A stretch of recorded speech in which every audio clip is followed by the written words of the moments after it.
બ્રહ્મ સ્વરૂપ યોગીજી મહારાજ પણ આ એકાદશીનો મહિમા જણાવતા અવારનવાર કહેતા કે એક એકાદશીનો ઉપવાસ કરીએ તેનું 1 લાખ વર્ષ સુધી રોજ 60,000 ઋષિઓને જમાડીએ એટલું ફળ એ આપણને થાય છે. યોગી બાપા તો ઉપવાસના 11 ફાયદા પણ જણાવતા.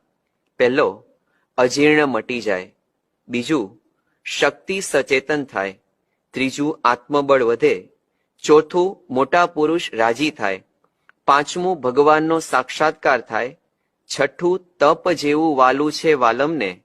સાતમું, દેહ દમન ને આત્મવિચારથી ઇન્દ્રિયો અંતઃકરણ જીતાય. આઠમું, સ્ફૂર્તિમાં રહેવાય. નવમું, વહેલા ઉઠાય, ઊંઘનો સંકોચ થાય.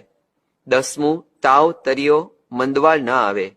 અને 11મું, શરીરનો પાવર આવે. તો યોગીજી મહારાજ આ 11 ફાયદા